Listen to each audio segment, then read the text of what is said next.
Aku diutus hanya kepada domba yang sesat dari umat Israel. Yes. Begitu dia keluar dari kubur, pergi ke seluruh dunia, jadikan seluruh manusia cuplis menjadi pengikutku. Kok jadi beda? Boleh masuk? Silakan. Akan. Pak Juma, jangan kau putarbalikkan ayat-ayat suci itu seenak perutmu. Oh, itu ayat suci ya? Oh, baru tahu saya. Ayat suci kok bisa direvisi, Bang? Beda ayat-ayat. Kok direvisi kalau ayat suci? Kok ayat suci bisa direvisi? Kau kelakuan kayak kenapa begini, bisa? Banyak yang cerdas saudara. Semua. Gara-gara kamu kenapa ayat cara. Suci? Katanya suci, kenapa bisa direvisi? Suci. Apa? Kenapa bisa direvisi kalau suci? Kamu punya yang direvisi. Apanya yang direvisi? Oleh Bukhari. Katanya suci. 24. Katanya suci. Kenapa bisa dikoreksi? 24. Kenapa bisa direvisi? Kemudian 73, 9. Kenapa bisa? Kenapa bisa suci? Kalau begitu hanya terjemahan. Jawab pertanyaan saya. Kalau dia suci, kitabmu suci, kenapa bisa direvisi? Jawab. Mana? Oke, saya bacakan. Yang mana? Oke, saya bacakan. Mana? Terjemahan lama 1954. Dengar. Terjemahan lama ya. Dikatakan begini. Karena bagi maksud inilah Kristus telah mati dan hidup balik, supaya ia memerintah menjadi Tuhan atas orang yang sudah mati dan hidup. Memerintah menjadi Tuhan. Supaya dia memerintah menjadi Tuhan. Terjemahan baru, sebab untuk itulah Kristus telah mati dan hidup kembali, supaya dia menjadi Tuhan. Supaya dia menjadi Tuhan, supaya ia memerintah menjadi Tuhan. Itu sama enggak? Sama enggak? Mana yang betul? Hei, mana yang betul? 1954, supaya dia hidup balik, supaya dia memerintah menjadi Tuhan. Terjemahan baru, supaya hidup kembali, supaya ia menjadi Tuhan. Hei, macam mana ini? Katanya suci, kok dikoreksi, direvisi? Buka mute-nya, Roma. Di mute itu, buka. Oi, ayo. Buka mute-nya dulu. Kejang-kejang dia di sana, nggak kedengaran. Oi. Mungkin nggak bisa buka mute. Inilah. Memang kalau ngomong seenaknya, kelakuanmu seperti Kandala di pasar terong. Ketawa. Pun nenek moyang kamu tipu-tipu umat, tidak peduli. Nenek moyang saya yang mengusir Belanda Kristen. Nenek moyang kamu, Kandala pasar terong kau. Nenek moyang saya yang mengusir majikanmu, paham kau? Sakitnya hatimu. Kena jantungnya. Akbar, Masya Allah. Jadi Al-Quran menerangkan sanurihim ayatina fil afaq wa fi anfusihim hatta yatabayyana lahum annahu al-haqq. Awalam yakfir bi rabbika annahu ala kulli shay'in syahid. Aku akan memperlihatkan kepada mereka tanda-tanda kebesaranku dari segenap penjuru dan pada diri mereka sendiri, sehingga jelaslah bagi mereka bahwa Al-Quran itu adalah hak benar. Tidak cukupkah bagi kamu bahwa Tuhanmu menjadi saksi atas segala sesuatu? Ini Al-Quran. Dibandingkan dengan Tuhanmu, mati meja. Apa ini? Nanti dia jadi Tuhan setelah keluar dari kubur. Coba. Dalilnya Roma 14:9. Sebelumnya dia bukan Tuhan. Apa buktinya sebelumnya dia bukan Tuhan? Aku tidak dapat berbuat apa-apa dari diriku sendiri.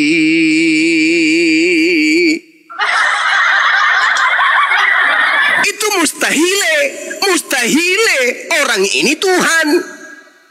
Karena tidak bisa berbuat apa-apa dari dirinya sendiri. Mustahile. Begitu keluar dari kubur, kepadaku telah diberi kuasa baik di langit maupun di bumi. Loh, kok beda Cak Kangkung? Kok beda? Ada nggak yang mau coba? Mana tahu kalian juga bisa jadi Tuhan. Ada nggak? Petra, Sekarang kamu bukan Tuhan, bisa nggak kamu dikubur dulu? Masuk ke dalam kubur, mana tahu kau keluar jadi Tuhan juga, mau? Aweng, selamat sore. Aweng. Aweng. Aweng, selamat sore.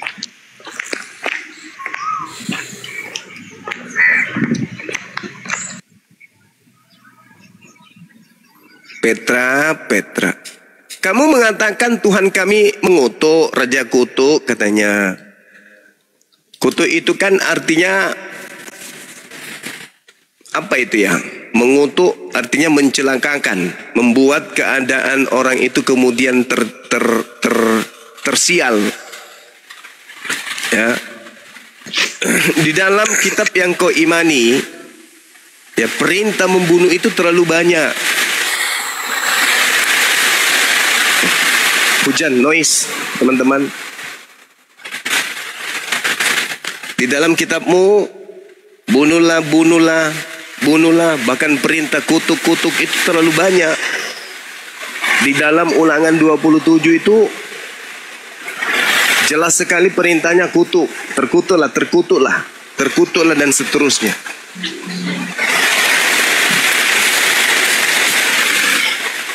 Banyak sekali yang mau dikutuk. Mulai dari data Ulangan 27, mulai dari data 15 sampai data nomor 26. Terkutuklah orang yang membuat patung. Balas si Katolik. Terkutuklah orang yang memandang rendah ibu. Tuhan, terkutuk itu artinya kan tidak suci. Terkutuklah, celakalah orang yang memandang rendah ibu. Termasuk Yesus berarti ya. Terkutuklah orang yang menggeser batas tanah. Terkutuklah orang yang membawa seorang buta ke jalan yang sesat. Pendeta dan pastor dong ya. Terkutuklah orang yang memperkosa hak orang asing. Perpuluhan yang dilakukan oleh gereja kan ya di Indonesia. Karena itu tidak ada perintahnya. Terkutuklah orang yang tidur dengan istri ayahnya. Terkutuklah orang yang tidur dengan saudaranya perempuan. Terkutuklah orang yang tidur dengan mertuanya. Terkutuklah orang yang tidur kemudian. Terkutuklah orang yang membunuh sesama manusia dengan tersembunyi. Terkutuklah orang yang menerima suap. Terkutuklah orang yang tidak menepati perkataan hukum Taurat. Ini terkutuk. Berarti orang Kristen ini terkutuk berarti. Terkutuklah orang yang tidak menepati perkataan hukum Taurat dengan perbuatan. Ya Kristen dong. Karena Kristen tidak melakukan kemudian hukum Taurat sesuai dengan apa yang tertulis di dalam kitabnya mereka yang mereka ambil dari agama Yahudi. Bagaimana saudara Yoga? Saya baru ditendang dari apa yang mau dibahas, Yoga? Bang Juma. Tadi saya membicarakan soal apa itu, janganlah kita membatasi Tuhan itu dalam wujud manusia.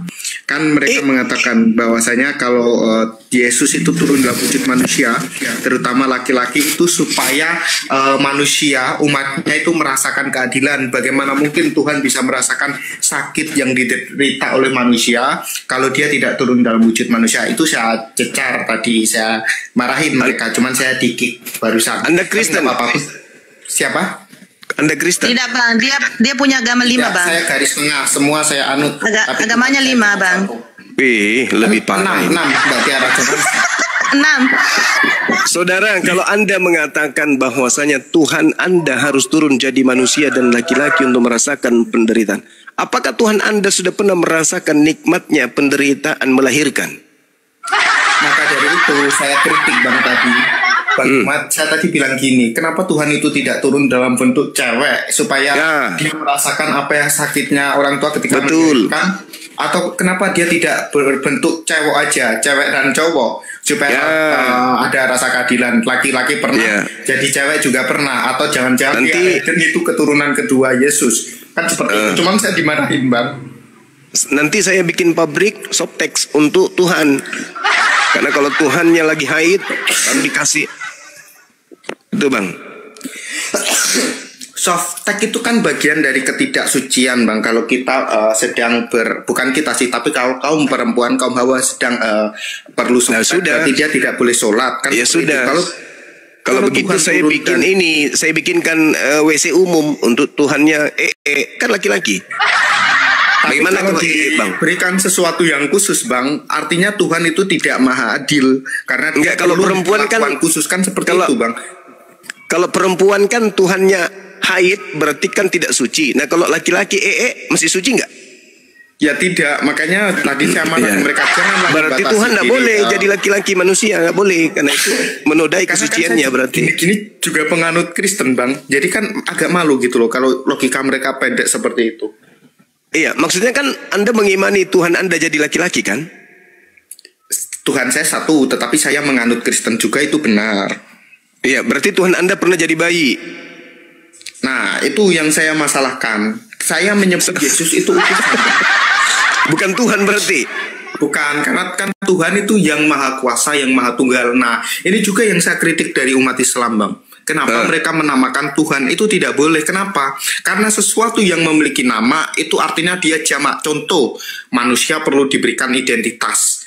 Kenapa? Karena manusia jumlahnya miliaran di muka bumi. Supaya tidak tertukar, dia butuh nama. Kan seperti itu. Tuhan itu kan kul huwallahu ahad. Iya. Karena Allah itu satu. Iya. Dia tidak perlu nama, Bang. Betul gak?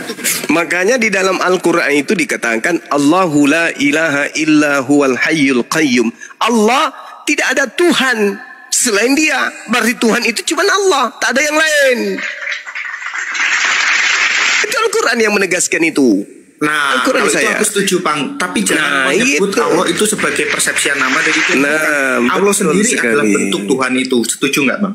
Iya, setuju. Jadi Tuhan itu cuma Allah, tak ada yang lain. Yang lain itu bukan Tuhan. Cuman mereka nobatkan Tuhan karena mereka nggak sanggup memahami tentang kebenaran. Dan yang kedua, mereka tidak sanggup keluar dari lingkaran setan. Ketidaksanggupan itu kan bagian dari keterbatasan akal yang diberikan oleh Tuhan, Bang. Makanya aku dihujat juga, Bang. Karena aku menganut 5 plus 1 aliran kepercayaan itu saya anut semua. Berarti totalnya kan 6. Aku dihujat. Padahal itu kan bagian dari keterbatasan akal yang aku miliki. Makanya aku menganut semua supaya apa? Supaya aman. Kalau toh yang satu salah, yang 4, yang 5 ini benar. Apa kalau toh yang 4, yang 5 ini salah, yang satu ini benar kan? Yang ini lebih parah. Enak namun Tuhannya 6. Jadi Tuhan Anda itu 6 berarti. Tuhan dan agama itu kan berbeda, Bang. Tuhan itu satu. Siapa Sang Maha Pencipta? Tadi dikatakan di Al-Quran Allah. Ya, saya akui Allah. Tetapi bagaimana cara kita menyembah Dia? Bagaimana cara beribadah? Ada 6 yang saya anut. Tergantung apa? Tadi ditanyakan juga sama Bang Titisan. Saya sampai dihujat, sampai dapat inbox juga gara-gara Bang Titisan ini. Tergantung mood. Saya mau menyembah pakai cara ini, ya terserah saya. Kan seperti itu, Bang. Iya. Kita sudah beda kalau di situ. Karena Tuhan itu adalah satu, bukan hanya sekedar diketahui bahwa Tuhan itu satu. Tetapi ketika kita berbicara mengenai Tuhan itu satu, maka kita harus memahami kemudian Tuhan yang satu ini, yang ahad ini, menginginkan kemudian kita melakukan apa di dalam menghambakan diri kita kepada Tuhan yang satu tersebut. Makanya di Islam itu ada yang disebut tauhid rububiyah, tauhid uluhiyah, tauhid asma wa sifat. Supaya kita ketika mendudukkan perkara iman itu tidak asal-asal, bukan akal-akalan.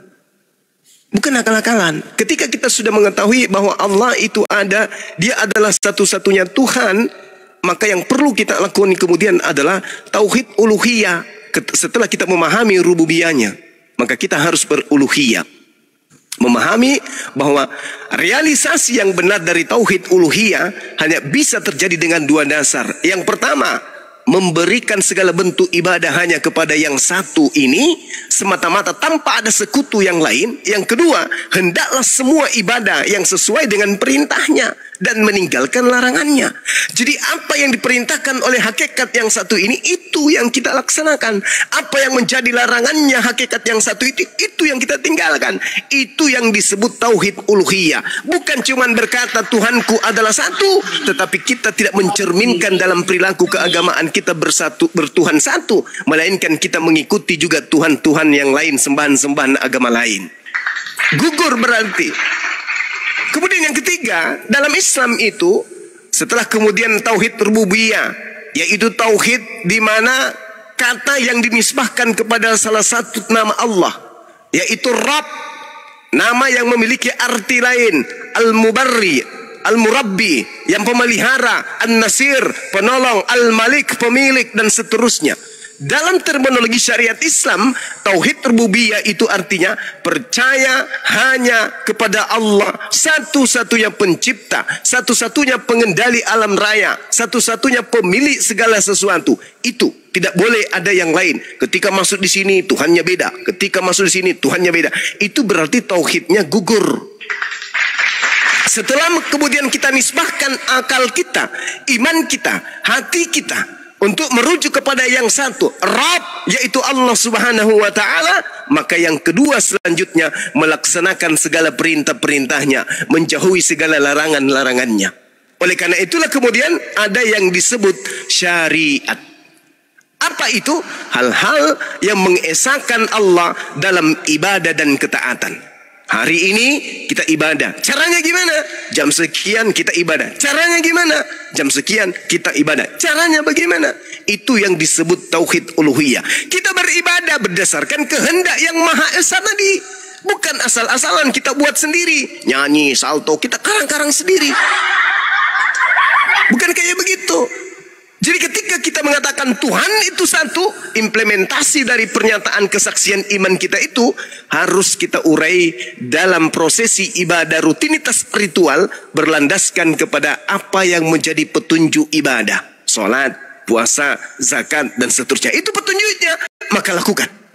Jangan keluar dari sana.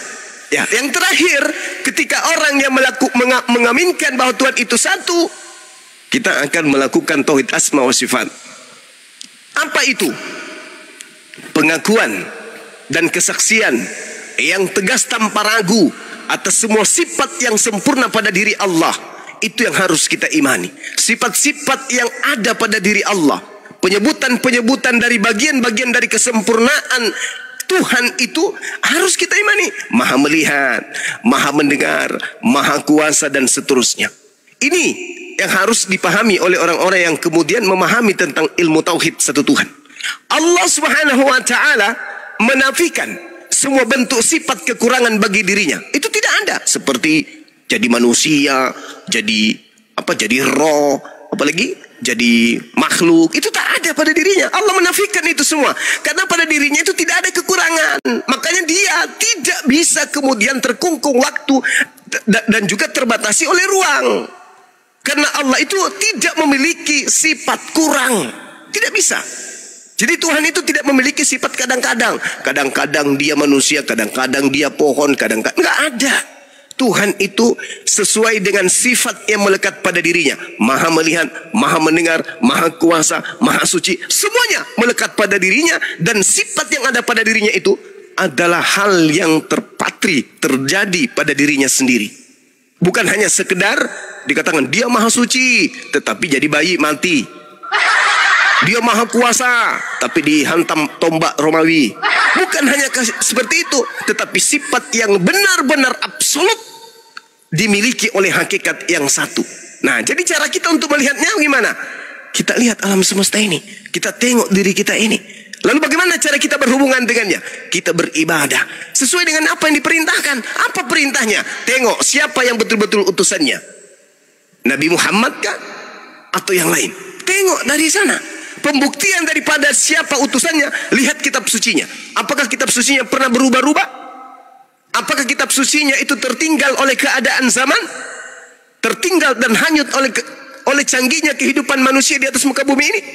Kalau ada sebuah kitab yang mengatakan dirinya kitab dari Tuhan, tetapi tertinggal oleh ilmu pengetahuan, maka yakin dan percaya itu bukan kitab dari Tuhan. Itu adalah kitab buatan manusia yang ditulis sehingga isinya bertentangan dengan alam semesta. Kenapa? Karena yang menuliskan adalah makhluk yang punya keterbatasan, tidak maha mengetahui, tidak maha melihat. Sedangkan kitab suci yang betul adalah kitab suci yang tidak sedikit pun bertentangan dengan ilmu apapun, dengan disiplin apapun. Kenapa? Karena yang mewahyukan, yang berkata di dalamnya adalah Dia yang menciptakan alam semesta, adalah Dia yang mengatur segala-galanya, adalah Dia yang mengetahui aspek segalanya, baik sebelum dan sesudah manusia itu ada. Itu baru benar.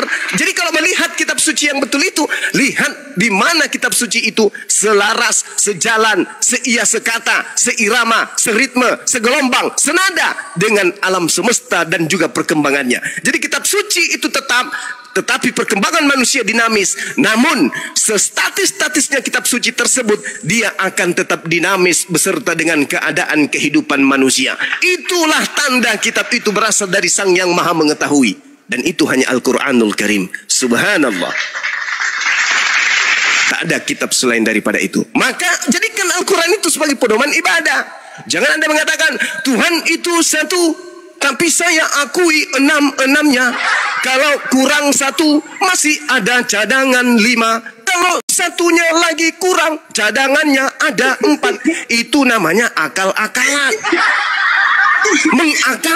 Mengakali keadaan. Artinya Anda tidak punya pendirian. Orang yang hidup di dalam persimpangan yang tak jelas dan tak terarah. Tetapkan pendirian. Coba contohi umat Islam itu. Tengok umat Islam. Saya sendiri sebagai umat Islam itu kagum kepada mereka. Ketika mereka mengatakan asyhadu alla ilaha illallah, aku bersaksi tiada Tuhan selain Allah. Mereka tidak melihat Tuhan itu, tetapi mereka kemudian mengaktualisasikan kesaksiannya terhadap kehidupannya sehari-hari. Tengok mereka. Ke masjid, Anda boleh ikut ke masjid. Di masjid itu enggak ada patung. Di masjid itu tidak ada gambar yang kemudian menjadi mediasi tentang Tuhan. Tak ada. Polos masjid itu. Mereka datang ke sana sujud menyembah. Kenapa?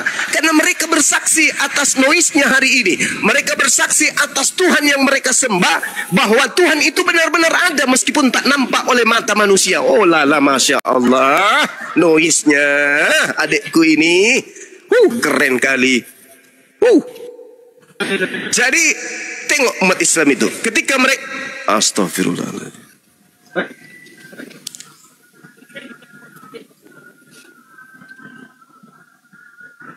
Ketika kemudian mereka bersaksi tiada Tuhan selain Allah, mereka ke masjid, berjalan ke masjid. Mereka enggak sana. Sampai di masjid itu cium patung Tuhan, enggak ada. Mereka ke sana, mereka melihat Allah itu ada. Meski dengan mata kasar mereka tidak melihatnya, tetapi hati mereka melihat. Itulah umat Islam. Ketika mereka mengatakan, aku bersaksi bahwa Nabi Muhammad adalah utusannya. Nabi Muhammad sudah pergi 1400 tahun silam. Tetapi mereka menjaga marwah Nabi Muhammad. Mereka melaksanakan syariat-syariat Nabi Muhammad. Mereka melaksanakan apa yang diperintahkan oleh Nabi Muhammad. Itu baru kesaksian yang betul. Berbeda dengan orang-orang sebelah. Kami ini adalah pengikutnya Cak Ayu. Yesusnya ke sinagoge hari Sabtu, dia pergi ke gereja hari Minggu. Yesusnya tidak makan babi, mereka makan babi. Yesusnya puasa, mereka tidak puasa. Yesusnya kemudian bersunat, mereka tidak bersunat. Yesusnya sujud, mereka jingkra-jingkra. Pembohong, pendusta, penipu. Itulah hebatnya umat Islam. Jadi kalau Anda kemudian mengatakan saya 5 agama, 6 agama, satu-satunya Tuhan adalah Tuhan, kemudian saya mengikuti semuanya, Anda hidup di persimpangan. Anda tidak punya pendirian. Artinya Anda tidak percaya kepada kebenaran. Ingat, kebenaran itu ada satu. Yang lainnya adalah kebatilan. Kebenaran itu jelas. Wa qulil haqqu mir rabbikum. Kebenaran itu semuanya telah tumpah ruah dari Allah. Barang siapa yang mau beriman silakan, yang mau kufur silakan. Jangan Anda campur adukkan. Ya ahlal kitab, lima talbisunal haqqa bil batil. Wahai kalian ahli kitab, mengapa engkau mencampur adukkan yang hak dengan yang batil? Jangan. Yang hak-hak, yang batil-batil. Jangan dicampur adukkan.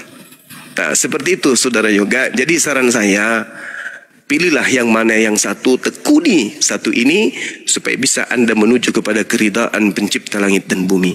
Anda beribadah harus ada tuntunannya, dan tuntunan ibadah itu harus berasal dari sumbernya. Nabi Muhammad SAW menerima wahyu. Dia mengajarkan tata cara ibadah. Tata cara yang dilakukan Nabi Muhammad dilakoni oleh umatnya. Yesus menerima wahyu. Yesus juga menerima wahyu.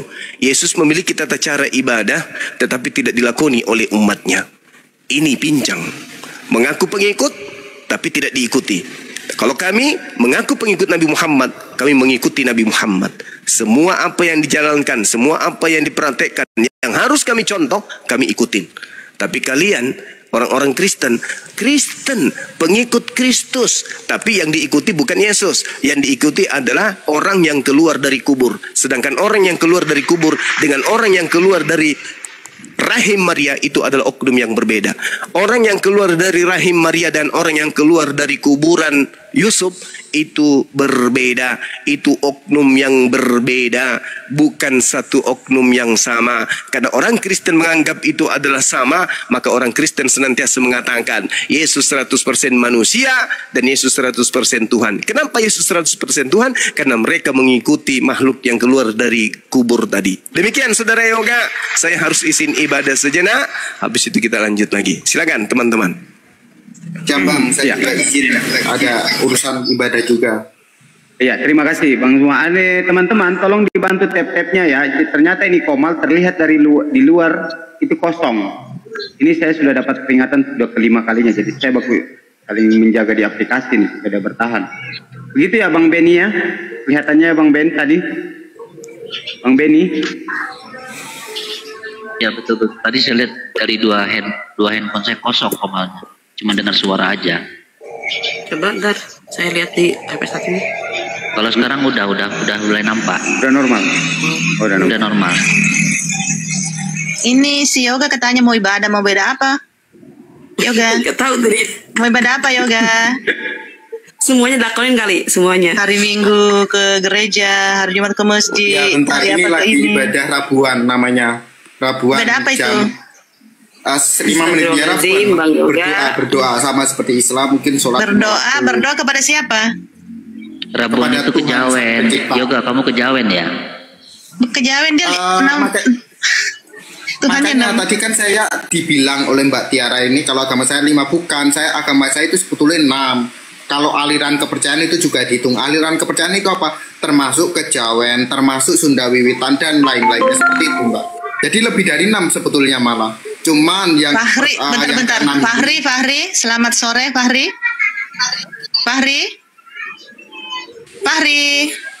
Ini 2 kali ya. ini udah turun.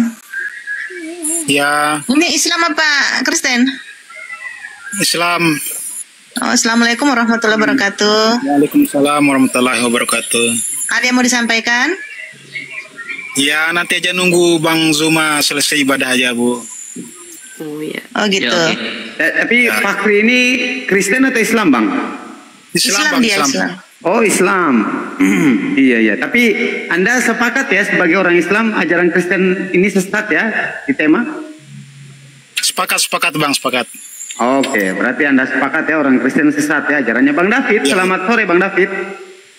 Iya, selamat sore. Iya, Islam atau Kristen Bang David? Kristen. Oh, berarti Anda berbeda dengan Bang Fakri. Tidak sepakat ya ajaran Kristen itu sesat ya? Ya tidaklah. Oh, gitu. Iya. Bang Hos, Bang David temen tuh. Oh, teman tahu.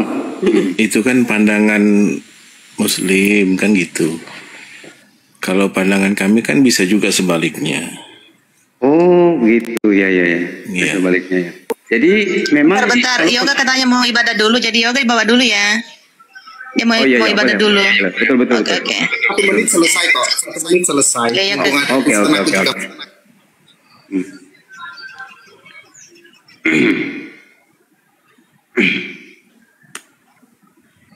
Jadi kalau menuhankan manusia, Bang